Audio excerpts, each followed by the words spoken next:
Question number 4 दिया हुआ है, शंकु के आकार का एक तंबू है जो 10 मीटर ऊंचा है। क्या है? शंकु, ध्यान देना है। और उसके आधार का त्रिज्या है 24 मीटर। तो ज्ञात कीजिए, एक नंबर में तंबू का तिर्यक ऊंचाई और नंबर 2 में तंबू में लगे कैनवास की लागत। यदि 1 मीटर कैनवास की लागत 70 रुपये है। तो यहाँ पे फिगर में आपको दिख रहा होगा एच, ऊंचाई कितना है? ऊंचाई आपका 10 मीटर है और यहाँ पे त्रिज्या 24 मीटर है। चलिए क्वेश्चन को सॉल्व करते हैं। क्वेश्चन फर्स्ट में क्या क्या दिया हुआ है? तो सबसे पहले हम लिखेंगे एच कितना दिया हुआ है? 10 मीटर। अच्छा, इसके बाद त्रिज्या आर कितना दिया हुआ है? त्रिज्या आर इज इक्वल टू दिया हुआ है 24 मीटर। तो हमको निकालना है तंबू का तिर्यक ऊंचाई। तिर्यक ऊंचाई का फॉर्मूला आपको पता है, तिर्यक ऊंचाई एल इज इक्वल टू तिर्यक ऊंचाई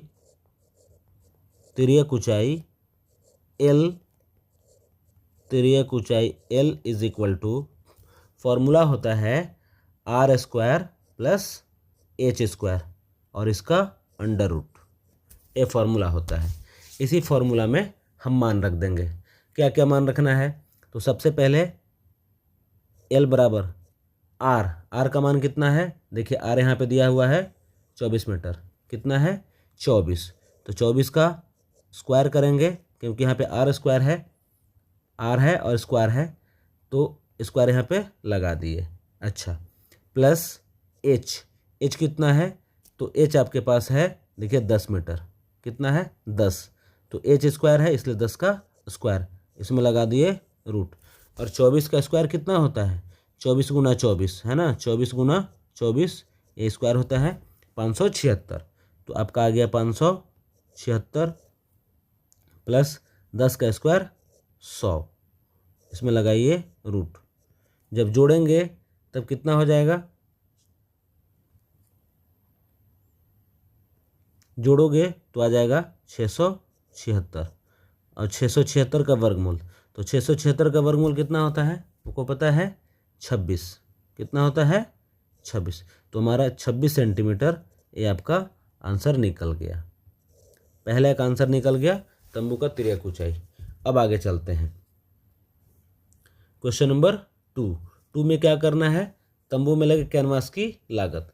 तो कितना कैनवास लगेगा? उसका जो वक्र पृष्ठफल होगा, यहाँ पे आप देख रहे हैं ये आपके पास शंकु है, तो इसमें वक्र पृष्ठफल निकाल करके और हम फिर उसका निकाल सकते हैं लागत। तो सबसे पहले हमको निकालना क्या होगा? वक्र पृष्ठ क्षेत्रफल। क्वेश्चन नंबर 2 देखिए इसी का, क्वेश्चन नंबर 4 का 2 है ना। अब क्वेश्चन नंबर 2, चौथे का 2, तंबू में लगे कैनवास की लागत निकालना है यदि 1 मीटर स्क्वायर कैनवास की लागत 70 रुपये है। चलिए, तो इसके लिए हमको वक्र पृष्ठ क्षेत्रफल निकालना होगा। क्या निकालना होगा? वक्र पृष्ठ क्षेत्रफल। क्वेश्चन नंबर 2, तो शंकु का वक्र पृष्ठ क्षेत्रफल, शंकु का वक्र पृष्ठ क्षेत्रफल क्या होता है? पाई आर एल। तो पाई आर एल, पाई का मान कितना है? पाई का मान 22/7। आर यहाँ पे देखिए दिया हुआ है, आर कितना है? 24 मीटर है ना। आर हो गया 24 और एल कितना है? एल अभी हम लोग निकाले हैं, यहाँ पे देखिए एल निकाले हैं 26 मीटर। एल आपका हो गया 26। सबको गुणा कर देना है, सबको गुणा करो।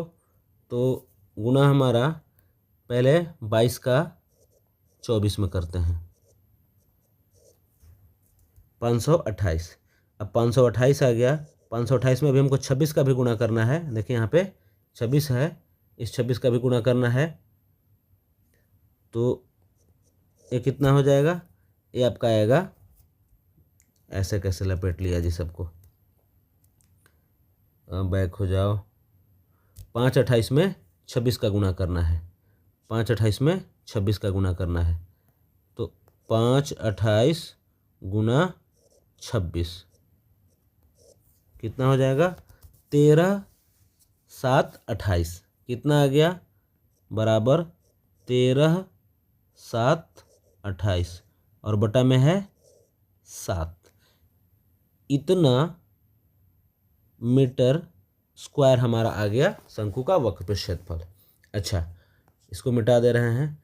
अब जरा सा सोचो, ये हमारा आया है उतना क्षेत्रफल, तो 1 मीटर स्क्वायर का खर्च कितना है? 1 मीटर स्क्वायर का खर्च कितना है? 1 मीटर स्क्वायर कैनवास की लागत है 70 रुपया।